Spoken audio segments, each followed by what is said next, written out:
Breaking news.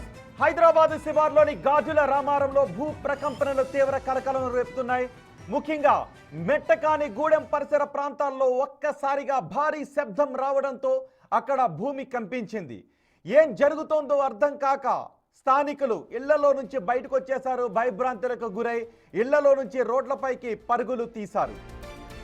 అసలు ఇది భూకంపమా లేక సమీపంలోని క్వారీలలో జరిగిన పేలుళ్ల శబ్దమా అనేది ఇంకా తెలియాల్సి ఉంది. ఇప్పుడు ఆ విషయంపైనే పరిశోధన చేస్తూ ఉన్నారు. ప్రకంపనల ధాటికి ఇళ్లలో ఉన్న వస్తువులు కింద పడిపోయాయని, భవనాలు ఊగుతున్నట్లుగా అనిపించిందని స్థానికులు చెబుతున్నారు. ఈ హఠాత్ పరిణామంతో అప్రమత్తమైన పలు ప్రైవేటు పాఠశాలల యాజమాన్యాలు విద్యార్థుల భద్రతను దృష్టిలో ఉంచుకొని వెంటనే సెలవు కూడా ప్రకటించేశాయి. చూడండి ఒకసారి బిగ్ టీవీ స్క్రీన్ పైన విద్యార్థులు బయటకు వచ్చే భయాందోళన వ్యక్తం చేస్తున్న దృశ్యాలు మీరు బిగ్ టీవీ స్క్రీన్ పైన చూస్తున్నారు. హైదరాబాద్ శివార్లోని గాజుల రామారం ఈరోజు ఒక్కసారిగా ప్రకంపనలతో వణికిపోయింది. పెద్ద శబ్దంతో ఈ ప్రకంపనలు వచ్చాయి. దీంతో ఇళ్లలో నుంచి ప్రజలు బయటకు వచ్చేశారు. స్కూళ్లలో నుంచి విద్యార్థులను కూడా బయటకు రప్పించేశారు. స్కూల్ యాజమాన్యాలు విద్యార్థులకు సెలవులు ప్రకటించి వారిని ఇంటికి పంపించేస్తున్న దృశ్యాలు మీరు చూడొచ్చు. అయితే ఈ ప్రకంపనలు సమీపంలోని క్వారీల పేలుళ్ల కారణంగా జరిగినవా లేదా భూ ప్రకంపన సంభవించిందా అనేది తెలియదు అనే దానిపై ప్రస్తుతం విచారణ చేస్తూ ఉన్నారు నిపుణులు. ఇది భూకంపం కారణంగా సంభవించిందా లేదా పేలుళ్ల కారణంగా సంభవించిందా అన్న దానిపై ప్రస్తుతం పరిశోధన జరుపుతూ ఉన్నారు.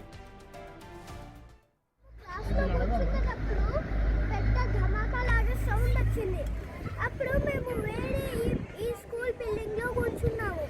అప్పుడే నేను చూశాను ఒక కరెంటు టవర్ లాగా కొంచెం పిలింది. అప్పుడు అక్కడ క్లాస్లో కూర్చున్నాను. మేము క్లాస్లో కూర్చున్నప్పుడు పెద్ద ధమాకా లాగా సౌండ్ వచ్చింది. అప్పుడు మేము వేరే ఈ స్కూల్ బిల్డింగ్ లో కూర్చున్నాము. అప్పుడే నేను చూశాను ఒక కరెంటు టవర్ లాగా కొంచెం పిలింది. అప్పుడు అక్కడ క్లాస్లో కూర్చున్నాను. మేము గాజుల రామారం శివారు ప్రాంతాల్లో ఈ ప్రకంపనలకు కారణాలేంటి, దీని గురించి అధికారులు ఏం చెప్తూ ఉన్నారు? మా ప్రతినిధి పాపనతో మాట్లాడి తెలుసుకుందాం. పాపని, ప్రకంపనలకు కారణాలేంటి? సమీపంలో ఉన్న క్వారీల్లో జరిగిన బాంబు పేలుళ్ళ లేదా నిజంగానే భూ కంపం దీనికి కారణమా? ప్రస్తుతం అధికారులు దీనిపై పరిశోధన జరుపుతున్నారు. శాస్త్రవేత్తలతో కూడా అధికారులు మాట్లాడుతున్నారు. అయితే మీరు బిగ్ టీవీ స్క్రీన్ పైన చూడండి ఒకసారి. విద్యార్థులు స్కూల్ నుంచి బయటకు వచ్చేశారు. విద్యార్థులే ఇంతకు ముందు ఒక చిన్న స్టూడెంట్ ఏం చెప్పాడో మీరు చూశారు. ఒక్కసారిగా పెద్ద శబ్దంతో ప్రకంపనలు సంభవించాయి. ఆ స్తంభంలో ఒక స్తంభం ఊగుతున్నట్టుగా అనిపించిందని చెప్తున్నారు. ఇళ్లలో నుంచి బయటకు వచ్చేసిన గృహిణులను కూడా మీరు చూడొచ్చు. కొన్ని కాలనీలో జనాలు బయటకు వచ్చేసి ఆందోళన చెందుతూ బయటకు వచ్చారు.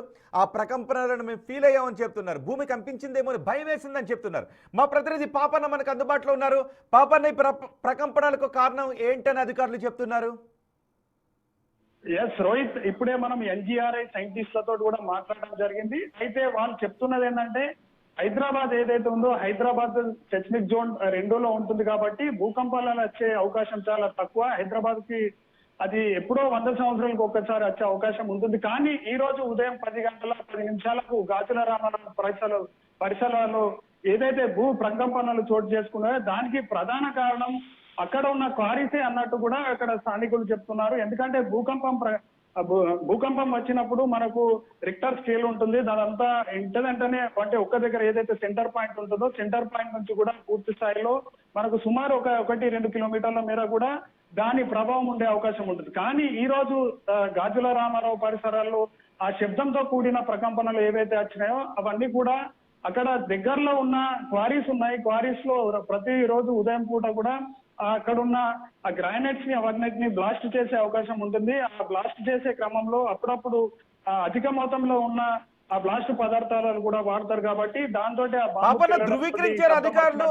ఒకవేళ ఇది భూకంపం అయితే మరోసారి అక్కడ భూకంపాలు వస్తాయేమో, మనం సెస్మిక్ జోన్ లో ఉన్నామా అని భయాందోళన వ్యక్తం చేసే అవకాశం ఉంటుంది.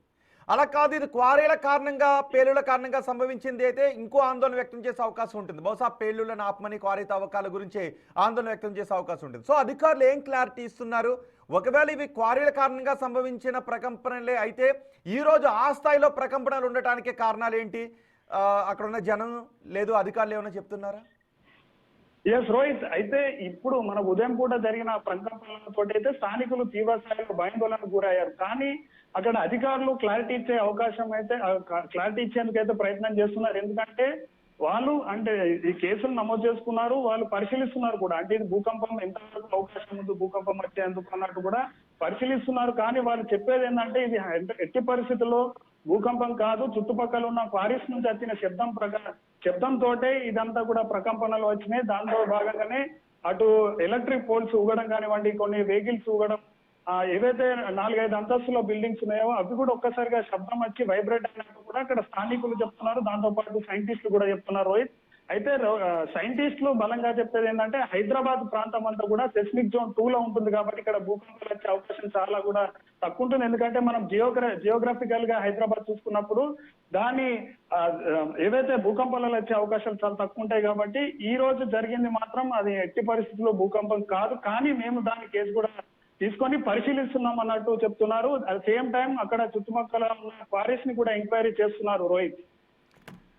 సో ఇప్పుడు ఒకవేళ ఇది క్వారీల కారణంగానే సంభవించింది అయితే ఈ స్థాయిలో ప్రకంపనలు సంభవించడానికి కారణాలు ఏంటి? ఒకవేళ ఎక్కువ తీవ్రత ఉన్న పేలుడు పదార్థాలను ఉపయోగించారా, అవి నిబంధనలు లోపే ఉపయోగించారా, నిబంధనలు అతిక్రమించి ఉపయోగించారా అన్న దానిపై ఏమన్నా ఎంక్వైరీ చేసే వాళ్ళపై చర్యలు తీసుకునే అవకాశం ఉంటుందా?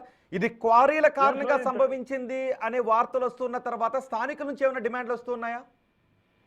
ఎస్ రోహిత్, అయితే ఇప్పుడే కాదు, ఈ గాజుల రామారం నుంచి అటు పటాన్ చెరువు వరకు కూడా ఇదంతా కూడా కొన్ని ఇండస్ట్రియల్ ఏరియా వన్ సైడ్ ఉంటే మిగతాదంతా కూడా ఇదంతా గ్రానైట్ కు సంబంధించిన క్వారీస్ ఉన్న ఏరియా. అయితే ఇది ఒకటేసారి కాదు, ఇట్లాంటి తరచూ అక్కడ జరుగుతుంటుంది.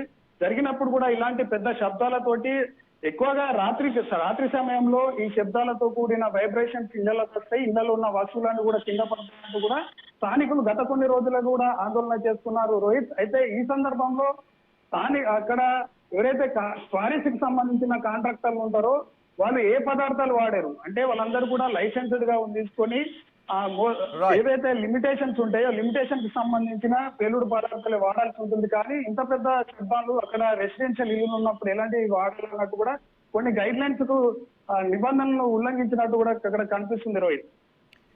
రైట్ పాపన్న, గాజుల రామారం శివారు ప్రాంతాల్లో ఈ రోజు తీవ్ర ప్రకంపనలు సంభవించాయి.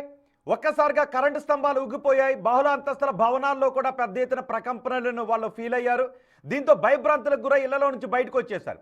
అయితే ఇది భూకంపమా లేదా అక్కడ ఉన్న క్వారీల్లో జరిగిన పేలుళ్ల కారణంగా వచ్చిన ప్రకంపనల అన్న దానిపై శాస్త్రవేత్తలు అధికారులు పరిశోధన చేశారు. ఇది క్వారీల్లో జరిగిన పేలుడుగానే ప్రస్తుతానికి భావిస్తున్నారు. ఒకవేళ భూ ప్రకంపనలు అయితే ఈ పాటికే శాస్త్రవేత్తలు పెద్ద ఎత్తున అలర్ట్లు జారీ చేసి ఉండేవారు. మిగిలిన ప్రాంతాల్లో కూడా ప్రకంపనలు వచ్చేవి. అంతేకాదు రిక్టర్ స్కేల్పై దాని తీవ్రత కూడా నమోదై ఉండేది. కాబట్టి ఇది దగ్గరలో ఉన్న క్వారీల్లో జరిగిన పేలుళ్ల కారణంగా వచ్చిన ప్రకంపనలు అని చెప్తున్నారు. కానీ ప్రకంపనలు ఏ స్థాయిలో వచ్చాయో మనం అక్కడ స్క్రీన్ పైన విద్యార్థుల ముఖాల్లో కనిపిస్తున్న భయంతోనే మనం అర్థం చేసుకోవచ్చు. స్కూళ్ళకే సెలవు ప్రకటించి విద్యార్థులను స్కూళ్ళలో నుంచి ఇంటికి పంపించేశారు అంటే ఈ ప్రకంపనలు ఏ స్థాయిలో ఉన్నాయో మనం అర్థం చేసుకోవచ్చు. మరి అధికారులు సంబంధిత క్వారీలపై ఏదైనా విచారణ జరిపి మళ్ళీ మార్గదర్శకాలు జారీ చేయడమో లేదంటే చర్యలు తీసుకోవడం లాంటివో చేస్తారో ఏం చేస్తారో చూద్దాం.